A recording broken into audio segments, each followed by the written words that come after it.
குரல் கடவுளின் பரிசா, இயற்கையின் கொடையா, பரிணாம வளர்ச்சியின் படிநிலையா? எதுவாக இருந்தாலும் குரல் அன்பின் வெளிப்பாடு, அறிவின் கூர்வாள், கருணையின் முகவரி, உழைப்பின் வியர்வை, கோபத்தின் உக்கிரம், குழந்தையின் மழலை, முதுமையின் அரவணைப்பு. பல நேரங்களில் பல தருணங்களில் என்னுடைய குரல் உங்கள் செவி வழி கடந்து மனங்களில் நிறைந்திருக்கலாம், அல்லது செவி வழி கடந்தும் போயிருக்கலாம். நான் யார் என்ற கேள்வி உங்களுக்குள் எழுந்திருக்கலாம். என்னை காண வேண்டும் என்கிற ஆவல் கூட உங்களுக்கு பிறந்திருக்கலாம். இந்த குரல்தான் என்னுடைய அடையாளம். இந்த குரல்தான் எனக்கான அங்கீகாரம். இந்த குரலால் தான் நான் முன்னுக்கு வந்தேன். இந்த குரலால் தான் இப்பொழுது Cloud7 சினிமாஸின் முன்பும் நிற்கிறேன். வணக்கம், நான் கோபி நாயர், பின்னணி குரல் கலைஞன். இதுவரைக்கும் என்னோட குரலை கேட்டிருப்பீங்க. ஆனால் இந்த ப்ராசஸ், அந்த குரல், இந்த ரெக்கார்டிங் ப்ராசஸ் எப்படி நடக்குது அப்படிங்கிறது நீங்கள் பார்த்துருக்க மாட்டீங்க. வாங்களேன், அது எப்படி நடக்குதுன்னு பார்ப்போம். என்னோடது ஒரு சின்ன ஸ்டூடியோ தான். வாங்க ஒரு ஜாலியாக ஒரு ரவுண்ட் அடித்து பார்ப்போம். இது வந்து ஸ்டூடியோ 2. ஓகே, வாங்களேன், அந்த ஸ்டூடியோ எப்படி இருக்குன்னு பார்க்கலாம். Welcome, come.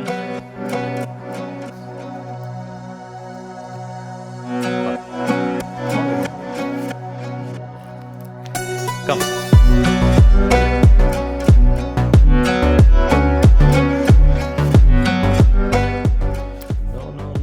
இது பெட்ரூம். இது கிடையாது, உள்ள இருக்கு. Welcome to my studio. இது வந்து என்ன சொல்றது, இதுதான் என்னுடைய உலகம். இதுக்குள்ள தான் என்னுடைய இயக்கமே ஆரம்பிக்குது. இதுக்குள்ளே நீங்கள் 24 மணி நேரம் இல்லை, 24 வருஷம் இதுக்குள்ளேயே இருக்கணும்னாலும் நான் இருந்துருவேன். ஏன்னா வேலைகள் அந்த அளவுக்கு இருக்குது. இதுக்குள்ளே இருந்து தான் என்னுடைய ஒவ்வொரு இயக்கமும் நடக்குது. இது என்னுடைய உலகம். இதுக்குள்ளே வந்தாச்சுன்னா வெளியே நடக்கிறது எதுவுமே என் காதுக்கு வராது. நான் பாட்டுக்கு ஹெட்ஃபோன் போட்டுட்டு ரெக்கார்டிங்லேயே இருப்பேன். நான் சோறு தண்ணி இல்லாமல் கூட இருந்துருவேன். அந்த அளவுக்கு எனக்கு ரொம்பவும் பிடித்தமான ஒரு இடம் இது. நான் குடும்பத்தை எந்த அளவுக்கு நேசிக்கிறேனோ அதே அளவுக்கு இந்த ரூமையும் நான் நேசிக்கிறேன். இந்த வீட்டில் எனக்கான ஒரு சின்ன ஒரு ஸ்டூடியோ செட்டப்பு தேவை அப்படின்னு நினச்ச போது சார், அதாவது இந்த வீட்டை எனக்கு கட்டி கொடுத்து ஆசீர்வாதம் பண்ண அந்த சார் வந்து, உங்களுக்கு நான் வேறு மாதிரி ஒன்று பண்ணித்தரேன்னு சொல்லி ஒன்று பண்ணார். இது வந்து சுவரால் செய்யப்பட்டது தான். ஆனால் அதை தாண்டி இதுக்குள்ளே வந்து பார்த்திங்கன்னா இதெல்லாமே வந்து வுட்டு, ஜிப்சம் போர்டு வச்சு சார் வந்து பண்ணியிருக்காங்க. ஏன்னா இது ஒரு சவுண்ட் ரூமாக இருக்கிறதுனால சவுண்ட் அரெஸ்ட் ஆகணும் இல்லைங்களா, அதுக்காக வந்து சார் வந்து இந்த மாதிரி ஃபுல்லாக ஜிப்சம் போர்டு வச்சு மேலே எல்லாம் வந்து பண்ணித்தர்றாரு. அதே மாதிரி இந்த கர்டன் வந்து ரொம்ப திக்கான கர்டன், சவுண்டு வந்து நல்லா அரெஸ்ட் ஆகும். அது மட்டும் இல்லாமல் நான் இந்த இடத்துல வந்து ஒரு சவுண்ட் ஷீல்டு ஒன்று இருக்குது. இந்த சவுண்ட் ஷீல்டு வந்து என்னென்னா சவுண்டை இன்னும் கூட எனக்கு அரெஸ்ட் பண்ணி இந்த ரூமில் வந்து ஒரு அக்கோஸ்டிக் இருக்கிற ஒரு ஃபீலை கொடுக்கும். அப்புறம் வேறு ஒன்றும் பர்டிகுலராக இங்கே வந்து என்னுடைய ஒரு ஃபோட்டோ இருக்குது. இதுதான், இது வந்து சவுண்ட் கார்டு, இது வந்து லேப்டாப்பு, ஹெட்ஃபோன், மைக்கு வந்து ஒரு நல்ல காஸ்ட்லியான மைக்கு தான். இது ஏகேஜின்னு சொல்லுவாங்க. அந்த மாதிரி ஒரு மைக்கு, ஒரு சின்ன ஒரு ட்ராயர் மாதிரி ஒரு சின்ன ஒரு இது மாதிரி ஒன்று இருக்குது. இதில் என்னுடைய ஃபைல்ஸு அதெல்லாம் வச்சுருப்பேன். நிறைய எழுதின ஸ்கிரிப்ட்ஸ் எல்லாம் இருக்கும், அதெல்லாம் இதில் வச்சுருப்பேன். அது அப்பா. வேறு பிரத்யேகமாக இதுக்குள்ளே சொல்கிறதுக்குன்னு ஒன்றும் இல்லை. அதான், இதுதான் என்னுடைய உலகம், இதுக்குள்ளே தான் என்னுடைய இயக்கம். ஓகே, முதல்ல எப்படின்னு கேட்டிங்கன்னா, நான் இந்த ரூமுக்குள்ளே வந்தோடனே இந்த சேரில் இப்படி உட்காந்துட்டு என்ன பண்ணுவேன்னா, இன்றைக்கி எனக்கு யாரெல்லாம் ஸ்கிரிப்ட் அனுப்பியிருக்காங்க, இப்போ காலையில் அனுப்பியிருக்காங்க அப்படின்னா யார் அனுப்பியிருக்காங்க, அவங்க வாட்ஸ்அப் பண்ணியிருக்காங்களா இல்லை மெயில் பண்ணியிருக்காங்களா அப்படின்னு அவங்க சொல்லுவாங்க. அது தெரிஞ்சுட்டு நான் என்னோடய மேக்கை வந்து இப்படி ஓப்பன் பண்ணுவேன்.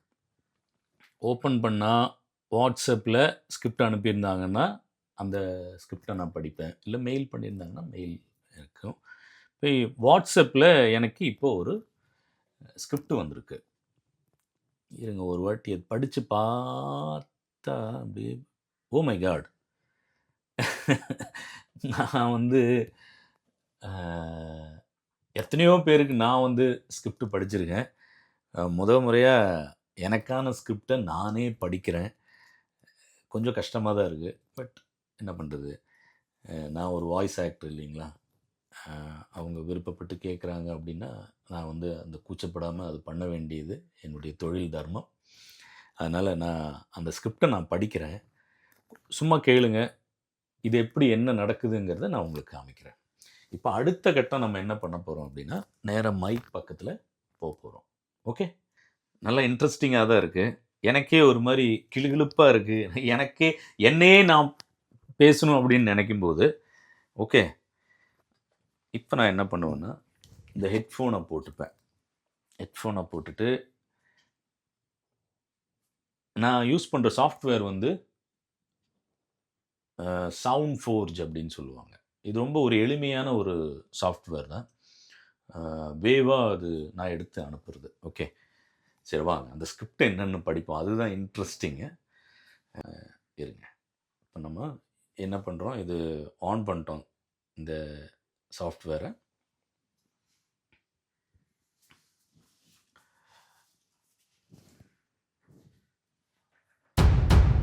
ஒரு குரல், பல முகங்கள், ஒரு உச்சரிப்பு, பல உணர்வுகள். வாய்ஸ் ஓவர் ஆர்டிஸ்டாக காட்சிகளுக்கு திசை காட்டும் நரேஷன், டப்பிங் ஆர்டிஸ்டாக கதாபாத்திரத்திற்கு உயிர் கொடுக்கும் திறன். இது வெறும் குரல் அல்ல, ஒரு உணர்வு. அதிக அலங்காரம் இல்லாமல், அதிக கத்தல் இல்லாமல், அர்த்தம் மட்டும் முன்னிலைப்படுத்தும் உச்சரிப்பு. முகம் தெரியாமல், பெயர் பெரிதாக ஒலிக்காமல், ஆனால் பல கதைகளுக்குள் அழுத்தமாக பதியும் குரல். திரையில் நடிப்பது ஒரு கலை, திரையை பேச வைப்பது அதற்கும் மேலான ஒரு கலை. அந்த கலைக்கு நேர்மையாக சேவை செய்பவர். பல குரல்கள், ஆனால் ஒரே அடையாளம். கோபி நாயர். அவ்வளோதாங்க. தேங்க்யூ. இதை படிக்கும்போது எனக்கே ஒரு மாதிரி சிலிர்ப்பாக இருக்குது. தேங்க்யூ ஸோ மச் சார், இது எழுதி நீங்கள் கொடுத்ததுக்காக. இப்போ இந்த ப்ராசஸ் வந்து இங்கே ஆயிட்டுருக்கு. இப்போ நம்ம இப்போ பேசுனதெல்லாம் இதில் வந்து நம்ம டெலீட் பண்ணிவிட்டு, இதுக்கு வந்து இன்னைய டேட்டில் அதை வந்து ஒரு ஃபோல்டர் ஒன்று க்ரியேட் பண்ணிவிட்டு, அதில் வந்துட்டு இப்போ கோபி இப்போ எனக்காக ஒரு ஏவி பண்ணியிருக்கேன்னா, அதை வந்து என்னுடைய பேர்லேயே கோபி ஏவி அப்படிங்கிற ஒரு டைட்டில் கொடுத்து அதை நான் சேவ் பண்ணிவிட்டு, அவ்வளோதான். இப்போ இந்த ப்ராசஸ் வந்து அவங்க என்ன பண்ணுவாங்கன்னா, எடிட்டிங் பண்ணும்போது இந்த வாய்ஸ் அது கூட மேட்ச் பண்ணி ஏதாவது சில ப்ராசஸிங் எல்லாம் அங்கே பண்ணி அதை வந்து டெலிகாஸ்ட் பண்ணுவாங்க. அப்படி தான் ஒரு குரல் இப்படி தான் உருவாகுது. இங்கிருந்து தான் பல குரல்கள் உருவாகுது. அது விஜய் தொலைக்காட்சியாக இருக்கட்டும், அல்லது நேஷ்னல் ஜியோகிராஃபிக்காக இருக்கட்டும், அல்லது ஸ்டார் ஸ்போர்ட்ஸாக இருக்கட்டும், அல்லது வேறு இசை வெளியீட்டு விழாக்களாக இருக்கட்டும், அல்லது அரசு சார்ந்த நலத்திட்ட உதவிகளாக இருக்கட்டும், அல்லது தனிப்பட்ட நபர்களுக்கான குரல் பதிவாக இருக்கட்டும், எந்த குரல் பதிவாக இருந்தாலும் இந்த மாதிரியான ஒரு சிம்பிளான ப்ராசஸ் தான். நான் சிம்பிள் சொல்லுவேன், சிம்பிள் நினச்சிக்காதீங்க, கொஞ்சம் காஸ்ட்லியாக தான் இருக்கும். ஏன்னா இது என்னுடைய தொழில் அப்படிங்கிறதுனால நான் ஒரு தரமான பொருட்களையும் தரமான எக்யூப்மெண்ட்ஸை தான் நான் யூஸ் பண்ணுறேன். அதனால இது கொஞ்சம் காஸ்ட்லி தான். ஆனால் சிம்பிளான ரெக்கார்டிங் ப்ராசஸ். இப்போது பல நேரங்களில் எனக்கு பலவிதமான ஸ்கிரிப்ட்ஸ் அனுப்புவாங்க. ஒரு சிலர் வந்து என்ன பண்ணுவாங்க அப்படின்னு கேட்டிங்கன்னா, ஸ்கிரிப்ட் அனுப்பிட்டு அவங்க சொல்கிறது படிக்க சொல்லுவாங்க. அதை படித்து பார்க்கும்போது நமக்கே ரொம்ப ஒரு கஷ்டமாக இருக்கும். ஏன்டா இதை படிக்கணும் அப்படிங்கிற ஒரு கேள்வி வரும். ஆனால் காசு பணம் துட்டு மணி மணி. ஆனால் அதுக்காக நான் படிச்சிட மாட்டேன். நான் அவங்ககிட்ட வந்து சஜஷன் சொல்லுவேன். சார் இது இந்த மாதிரி படித்தா இந்த மாதிரி பிரச்சனை இருக்குது இதில் அப்படின்னு. இல்லை நான் சொல்கிறத அனுப்பிச்சிருங்க அப்படின்னு சொல்லிட்டாங்கன்னா, ஓகே நோ ப்ராப்ளம். அதே மாதிரி படிச்சுட்டு என்னுடைய மனசாட்சிக்கு உட்பட்டு இந்த ஸ்கிரிப்டை நாம் எந்த அளவுக்கு நேர்மையாக அந்த அந்த வேலையை பண்ணணுமோ அதுக்கு தகுந்த மாதிரி ஸ்கிரிப்டில் சில சேஞ்சஸ் எல்லாம் பண்ணி அனுப்பிச்சிடுவேன். கூப்பிட்டு நான் சொல்லிவிடுவேன், சார் இந்த மாதிரி இன்னொரு ஆப்ஷன் இருக்குது, அது தேவைன்னா நீங்கள் எடுத்துக்கோங்க அப்படின்னு. ஒரு சிலர் வந்து என்ன அப்படின்னு கேட்டிங்கன்னா, ஸ்கிரிப்ட் அனுப்பிட்டு உங்களுக்கு என்ன தோணுதோ அதுக்கு தகுந்த மாதிரி பண்ணிக்கிங்கன்னு சொல்லிடுவாங்க. ஒரு சிலர் வந்து கதை மட்டும் சொல்லிட்டு சொல்லுவாங்க. இதில் முக்கியமாக நம்ம கவனிக்க வேண்டியது என்னன்னு கேட்டிங்கன்னா, நாம் காசு பணம் சம்பாதிக்கிறத விடவும் இன்னொருத்தங்க கிட்ட இருந்து நம்பிக்கையை சம்பாதிக்கிறது வாழ்க்கையில் ரொம்ப முக்கியம். நம்மளை நம்புகிறாங்க இல்லையா, இவர்கிட்ட இந்த விஷயத்தை கொடுத்தா இவர் வந்து சரியாக பண்ணி தருவார் அப்படின்னு ஒரு விஷயம் இருக்கு இல்லைங்களா. நான் பணம் சம்பாதித்து விடவும் இந்த நம்பிக்கையை சம்பாதித்தது ரொம்ப அதிகம். அதனால என்ன எனக்கு வந்து அதனால எனக்கு பொறுப்பு தான் ஜாஸ்தியாகுது.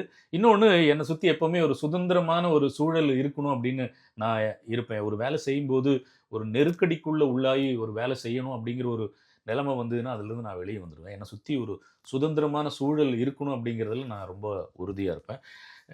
சின்ன சின்ன நோட் பேட்ஸ் எல்லாம் நான் யூஸ் பண்ணுவேன். ஏன்னா ஸ்கிரிப்டெல்லாம் அனுப்புனாங்கன்னா ஒரு சில நேரங்களில் அந்த ஸ்கிரிப்டை நான் எழுதிடுவேன்.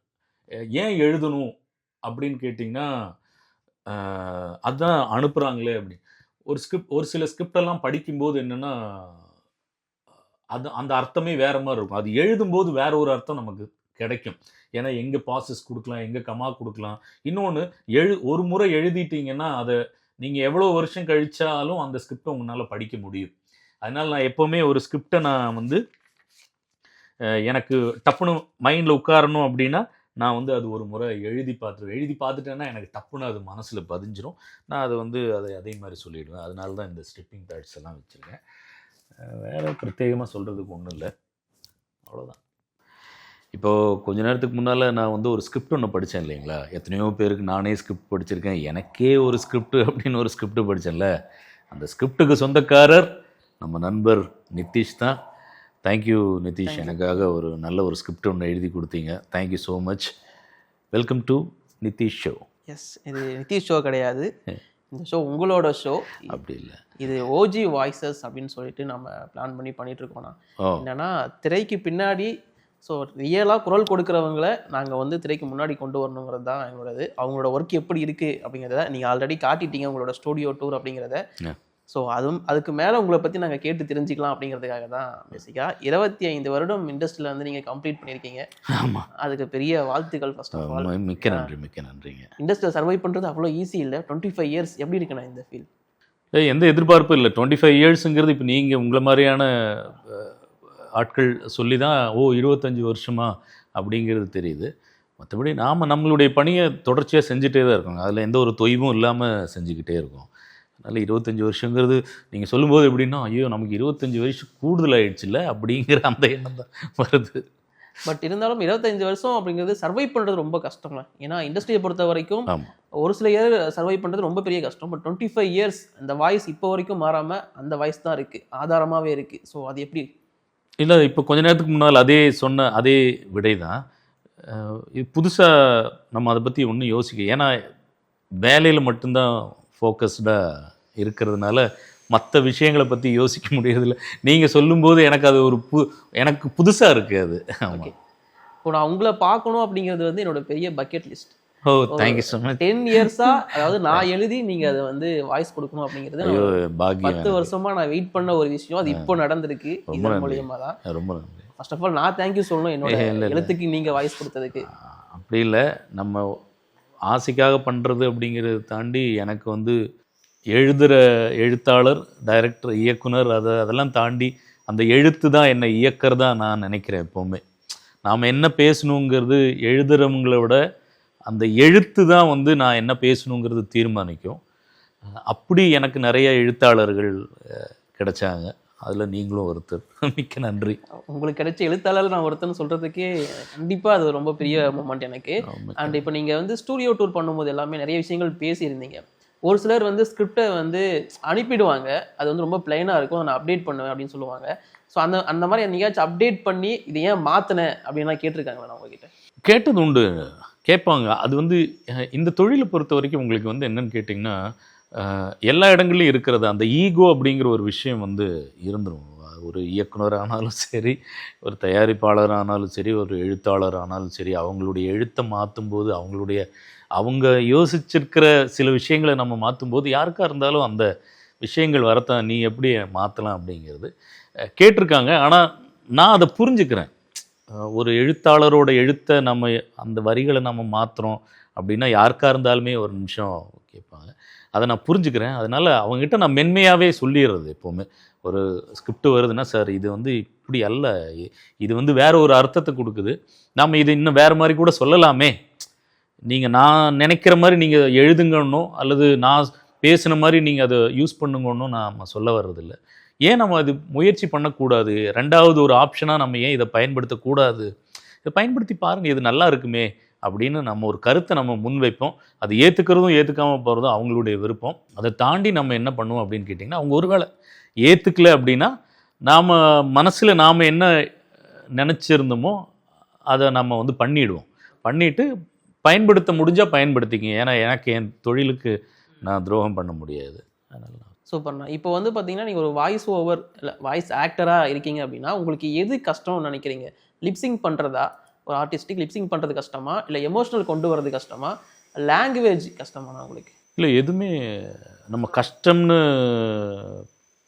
இது நம்ம வந்து விரும்பி ஒரு வேலை பண்ணுறோம். வேலை செய்கிற ஒன்றுமே எனக்கு புதுசாக தான் இருக்கும். இப்போ நீங்கள் ஒரு ஸ்கிரிப்ட் இப்போ நான் உங்களுக்கு படித்தேன் இல்லைங்களா, இதை வந்து நீங்கள் நாளைக்கு வந்தீங்கன்னா எனக்கு அது வேற ஒரு டைமென்ஷனில் எனக்கு தெரியும். ஓகே. அப்போ அது புதுசு தான். இன்றைக்கி நான் படிச்சிருக்கலாம். இப்போ நீங்கள் 1 மணி நேரம் கழித்து இதே ஸ்கிரிப்டை நீங்கள் வேறு மாதிரி படிங்கன்னா நான் வேறு மாதிரி படிச்சிருவேன். அது ஏன்னு எனக்கு தெரியாது. ஆனால் எனக்கு அது வேற இன்னொன்று ஒரு அர்த்தத்தை எனக்கு அது குறிப்பாக உணர்த்தும். ஓகே. அப்போ அதனால பிடித்து தான் பண்ணுறோம். ஒன்றுமே புதுசு தான்.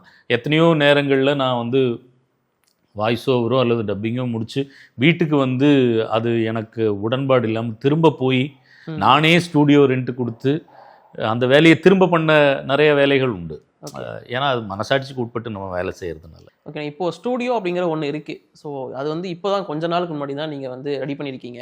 இதுக்கு முன்னாடி வாய்ஸ் கொடுக்கும் போதெல்லாம் நிறைய ப்ராப்ளம்ஸ்லாம் இருந்திருக்கும்ல, வாய்ஸ் நாய்ஸஸ் நிறையா இருந்திருக்கும். அதெல்லாம் எப்படி மேனேஜ் பண்ணுறீங்க? என் குடும்பத்தோட சப்போர்ட் இல்லாமல் ஒன்றும் பண்ண முடியாது. அவங்க அதை புரிஞ்சுக்கிட்டாங்க. ஆக்சுவலாக இப்போது நான் வந்து இந்த மாதிரி வெளியே போய் வேலை செய்வது வந்து கிட்டத்தட்ட 12-13 வருஷம் ஆயிடுச்சு. நான் வெளியே போய் வேலை செய்கிறது ரொம்ப ரேர் தான். ஓகே. இப்போ எங்கேயாவது வெளியூரோ அல்லது வெளிநாடோ போனால் கூட நான் வந்து என்னுடைய அந்த நீங்கள் பார்த்த எல்லாத்தையும் நான் எடுத்துகிட்டு தான் போவேன். அதை தாண்டி இப்போ தான் வந்து இந்த வீட்டுக்கு வந்ததுக்கப்புறம் தான் எனக்கான தனியான ஒரு ரூம் பிளேஸை நான் வந்து பண்ண முடியுது. அதுக்கு முன்னால் அது ரொம்ப ஒரு மாதிரியே தான் இருக்கும். வீட்டில் வந்து அந்த டைமில் யாருமே பேச மாட்டாங்க. அது 1 மணி நேரம் ஆகும், 2 மணி நேரம் ஆகும், யாருமே பேச மாட்டாங்க. ஏதாவது ஹோட்டல்லையோ எங்கேயாவது போய் ஸ்டே பண்ணுற மாதிரி இருக்குன்னா என் குழந்தைங்க முதற்கொண்டு என் மனைவி முதற்கொண்டு அந்த பெட்ஷீட்டு தலைகாணியெல்லாம் எடுத்து மறைச்சி அதுக்குள்ளே தான் பண்ணுவாங்க. முடிந்த வரையில் அதை ஃபில்ட்ரு பண்ணுறதுக்கு தான் நான் பார்ப்பேன். இருக்கத்தான் செய்யும். பட் அது வேலை நிமித்தம் நம்ம அது இல்லாமல் நம்ம பண்ணணும். அதுக்கு குடும்பத்தோட ஒரு மிகப்பெரிய ஒரு சப்போர்ட் இருந்தது. பண்ணிப்பாங்க. நான் வீட்டிலேயே பண்ணுற மாதிரி பழைய வீட்டிலலாம் இருந்தபோது அவங்க பேசவே மாட்டாங்க. பேசாதீங்க, நான் ரெக்கார்டிங்கில் இருக்கேன்னா அப்படியே அமைதியாக இருந்து அது 1 மணி நேரம் ஆகும், 2 மணி நேரம் ஆகும். அதான் அவங்களோட சப்போர்ட் ரொம்ப முக்கியமாக இருக்குது. சூப்பர்ண்ணா. இப்போ உங்களோட வாய்ஸ் ரெகக்னைஸ் ஆனது அப்படிங்கிறது எதுலேருந்து நீங்கள் நினைக்கிறீங்க? ஸோ இது வந்து கோபியோட வாய்ஸ் அப்படின்னு ரெகக்னைஸ் ஆனது எந்த கேரக்டர் இல்லை எங்கே நீங்கள் பேசுனதுன்னு நினைக்கிறீங்க? இல்லை, கண்டிப்பாக விஜய் டிவி தான். ஓகே. விஜய் தொலைக்காட்சி தான். விஜய் தொலைக்காட்சி எனக்கு அந்த ஒரு அடித்தளத்தை அவங்க வந்து எனக்கு கொடுத்தாங்க. முகமாக தெரியுறதுங்கிறது வேறு. ஆனால் அடிப்படையில் விஜய் டிவிக்காரன் பேசுகிறான் அப்படிங்கிற ஒரு விஷயம் இருக்குது இல்லைங்களா, அது விஜய் டிவி எனக்கு கொடுத்த ஒரு அங்கீகாரமாக தான் நான் பார்க்குறேன். அதாவது விருது வாங்கிறதுக்கு முன்னாலேயே அந்த குரலினுடைய வீச்சு, அதனுடைய தாக்கம்ங்கிறது இருந்தது. கண்டிப்பாக அதை இல்லைன்னு நான் மறுக்க முடியாது. ஒரு நிகழ்வுக்கு அப்புறம்தான் வந்துட்டு எனக்கு வந்து இந்த மாதிரி ஆச்சு அப்படிங்கிறத, அது ஒரு பக்கம் இருந்தாலும் அதுக்கு முன்னால் விஜய் தொலைக்காட்சி. அதாவது நீங்கள் எல்லா இன்டர்வியூஸ்லையும் இந்த வாய்ஸ் கண்டிப்பாக பேசியிருப்பீங்க. அது வந்து மேன் வெஸ் வைல்டு வரதாக இருக்கட்டும், இல்லை சகுனி உங்களோட ஃபேவரட் எப்போவுமே. ஸோ எல்லா இடத்துலையுமே இந்த வாய்ஸ் நீங்கள் பேசியிருக்கீங்க. பட் எதுக்குமே நீங்கள் நோ சொன்னதே இல்லை. இதை நான் பேசிட்டேன், நான் ரிப்பீட் பண்ணணும்னு நினைக்கல அப்படின்னு நோ சொன்னதே இல்லை. ஏன்னா அது ஒரு கலைஞனாக வந்து முதல்ல நம்மளுடைய வெக்கத்தை வந்து களையணும். ஓகே. மக்களை மகிழ்விக்கிறதுக்காக தானே நம்ம இருக்கோம். நான் இதை வந்து மறுத்தோ அல்லது மறுதளித்தோ பேசுறதுனால என்ன ஆக போகுது? அதைத்தான் மக்கள் விரும்புகிறாங்கன்னா மக்களுக்கு சலிக்கிற வரைக்கும் பணி செய்ய வேண்டியது என்னுடைய கடமை இல்லைங்களா? அதனால நான் எப்போவுமே அதை நினச்சி என்னடா அரைச்சமாகவே அரைக்கிறோம் அப்படிங்கிறதெல்லாம் இல்லை. விரும்புகிற வரைக்கும் பேச. ஏன் நான் அதை எப்படி பார்க்குறேன்னு கேட்டேன் அப்படின்னு கேட்டீங்க, இந்த மாதிரியான கதாபாத்திரங்கள்லாம் வந்து once in a life time தான். அது நம்மளுடைய இறுதி காலம் வரைக்கும் அது அந்த நினைவும் மக்களை மகிழ்விக்கிறதுலையும் என்ன தப்பு இருக்குது அப்படின்னு நான் நினைக்கிறேன். சூப்பர்ண்ணா. ஸோ ஆனால் நீங்கள் ஃபஸ்ட்டு ஒரு வாய்ஸ் ஆக்டராக உள்ளே வரணும்னு ஆசைப்படல, இண்டஸ்ட்ரிக்குள்ளே வரும்போது நீங்கள் ஒரு நடிகராக ஆகணும்னு தான் ஆசைப்பட்டு வந்தீங்க. ஸோ அந்த ஆசை எப்படின்னு ஆரம்பிச்சது? பள்ளிகளில் இருந்து தொடங்கின விஷயங்கள் அது. ஓகே. பள்ளிகளில் நாடகங்களில் நடிக்கிறது, பேச்சு போட்டிகளில் கலந்துக்கிறது, பள்ளிகளில் மாணவர்கள் ஆசிரியர்கள்கிட்ட நாம் பரஸ்பரம் உரையாடுறது, அங்கேருந்து வந்தது தான். எனக்கு சிறு வயசுலேருந்தே வந்து நடிப்பின் மீதான ஆர்வம்ங்கிறது நிறைய இருந்தது. பள்ளி நாடகங்களில் நிறையா நடிச்சிருக்கேன். அதுபோக நிறைய புத்தகங்கள் படிக்கக்கூடிய வாய்ப்புகள் எனக்கு கிடைச்சிது. அப்போ நான் இருந்த அந்த ஏரியாவில் வந்து பார்த்திங்கன்னா நிறைய மன்றங்கள் இருந்தது. இன்றைக்கி தான் நம்ம அதை வந்து அது இல்லை, அந்த மாதிரியான வாய்ப்பு இல்லை குழந்தைங்களுக்கு. அன்னைக்கு இருந்தது. ஒரு அரசியல் கட்சிகளினுடைய அலுவலகங்கள் இருக்குது இல்லைங்களா, அங்கே வந்து நிறைய புத்தகங்கள் இருக்கும். கம்யூனிச சித்தாந்தங்கள், திராவிட சித்தாந்தங்கள், தேசிய சித்தாந்தங்கள், இப்படி பல விஷயங்கள் அதுக்குள்ளே இருந்தது. அப்போது நான் அதுக்குள்ளே எல்லாம் போய் போய் போய் போய் படிக்கக்கூடிய வாய்ப்பு எனக்கு கிடைச்சதுனால என்ன அறியாமல் எனக்குள்ள ஒரு இயக்குனருக்கான விதையும் உள்ளே இருந்தது. அப்போ நம்ம முயற்சி பண்ணதே வந்து நடிப்பு, இயக்கம் அப்படிங்கிற மாதிரியான ஒரு விஷயந்தான். ஆனால் ஏனோ காலச்சூழல் நம்மளை வந்து இந்த பின்னணி துறைக்குள்ளே கொண்டு வந்துடுச்சு. அதனால் நான் அதுக்குள்ளே கிடந்து இப்போ உழன்று கொண்டு இருக்கிறேன். இப்போ இதுக்குள்ளே இருக்கீங்க, பட் அதற்கான தேடி வந்ததுக்கான முயற்சி இருக்கானா இப்போவும்? இல்லை, முயற்சி இருக்கான்னு கேட்டிங்கன்னா இருக்குது. ஒரு சாதாரண மனுஷனாக நானும் குடும்பச்சூழல், கமிட்மெண்ட் அப்படிங்கிற சில விஷயங்கள் இருக்குது, அதுக்குள்ளே இருக்கேன். இப்போ தான் ஒன்றா அதுலேருந்து நான் வெளியே வரேன். இனி வரக்கூடிய காலங்கள் அது சரியாக அமைஞ்சதுன்னா அந்த பாதைக்குள்ளே பயணிப்போம். ஓகேண்ணா. ஸோ ஆரம்பத்தில் அவ்வளோ சீக்கிரம் இந்த வாய்ப்புகள் அப்படிங்கிறது கிடச்சிருக்காது. ஸோ அந்த மாதிரி வாய்ப்புகள் தேடி போகிற இடத்துல ஏமாந்த அனுபவங்கள் இல்லை அசிங்கப்பட்ட அனுபவங்கள் ஏதாச்சும் இருக்கா? இருக்குங்க, அது மாதிரி நிறைய இருக்குது. ஆனால் நம்ம என்ன சொல்கிறது, வாழ்க்கையில் வந்து நம்ம போகும்போது எனக்கு இயக்குனர் பாலா அவர்கள் சொன்ன அந்த லைன்னு, கஷ்டப்படாமல் ஒன்று கிடைக்காது, அதுக்காக பின்னால் திரும்பி திரும்பி பட்ட கஷ்டத்தை பார்க்கணுங்கிற அவசியம் இல்லை அப்படின்னு அவர் ஒன்று சொன்னதான் ஞாபகம். அதில் நான் உடன்படுறேன். இருக்குது, எதுவுமே வந்துட்டு ரொம்ப எளிமையாக ஒரு விஷயம் நம்ம போய் அடைஞ்சிட முடியாது. அதுக்கு பின்னால் ஏமாற்றங்களும் வலிகளும் இருக்கத்தான் செய்யும். இருக்குது, அந்த மாதிரி எனக்கு நிறைய இருக்குது. என்னை பொறுத்த வரைக்கும் உங்களோட வாய்ஸ் அது மட்டும் ஒரு பெரிய தாக்கத்தை ஏற்படுத்துறதில்லை, உங்களோட அந்த தமிழ் உச்சரிப்பு இருக்குல்ல, ஸோ அது ரொம்பவும் யூனிக்காக இருக்குது. ஸோ நீங்கள் நிறைய புக்ஸ் படித்ததுனால இது இருக்குதுன்னு நம்ம சொல்லலாமா? புத்தகம் படிக்கிறதுனால மட்டுமே நம்மளுடைய உச்சரிப்பு சரியாக வந்துடணும் அப்படிங்கிறது அல்ல அதனுடைய அர்த்தம். இந்த உலகத்தில் கிட்டத்தட்ட எல்லாருமே புத்தகங்களை மனதிற்குள் தான் படிப்பாங்க. அதனால் அதுக்கும் உச்சரிப்புக்கும் எந்த ஒரு சம்பந்தமும் இல்லை. என்னுடைய கருத்து ஆர்வம். மொழி மீதான, நம்முடைய மொழி மீதான நமக்கு இருக்கிற ஆர்வம் நம்மளுடைய தவறுகளையும் அது சரி செய்ய தூண்டும், நமக்கு எதிரில் பேசுகிறவங்க செய்யக்கூடிய தவறுகளையும் சுட்டி காட்ட தோணும். அது வந்து அதுக்கு அடிப்படை வந்து ஆர்வம் தான். தமிழின் மீதான ஆர்வம். இப்போ வந்து நீங்கள் ஒரு வாய்ஸ் ஆக்டராக இருக்கீங்க, இப்போ ஏஐ அப்படிங்கிறது கொண்டு வந்துட்டுருக்கு, ரொம்ப பெருசாக பூம் ஆகிட்டுருக்கு. அது மேபி உங்களுக்கு ப்ராப்ளமாக வந்து நிற்கலாம்னு எதிர்பார்க்குறீங்களா? கண்டிப்பாக வரலாம். அதுக்கான வாய்ப்பு வந்து நம்ம இல்லை என்று தட்டி கழிச்சிட முடியாது. அது உடனடியாக நிகழுமா அப்படின்னா அங்கே ஒன்று இங்கே ஒன்றுமா அது வந்துக்கிட்டு இருக்கு. ஆனால் அதுக்கான வாய்ப்புகள் நிறையா உண்டு. ஆனால் அதே சமயத்தில் மக்களுடைய ரசனை குறைந்து விடும்.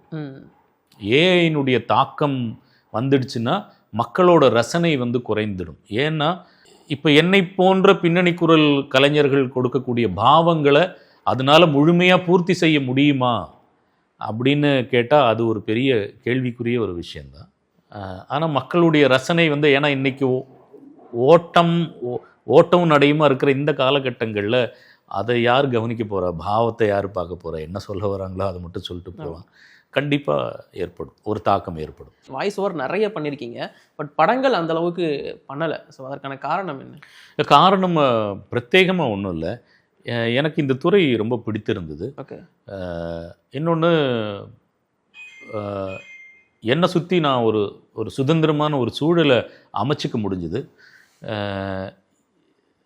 நான் வந்து திரையில் வேற ஒருத்தருக்கு கொடுக்கறத நானே முழுமையாக பண்ணுறதுக்கான வாய்ப்பும் இந்த துறையில் இருந்தது.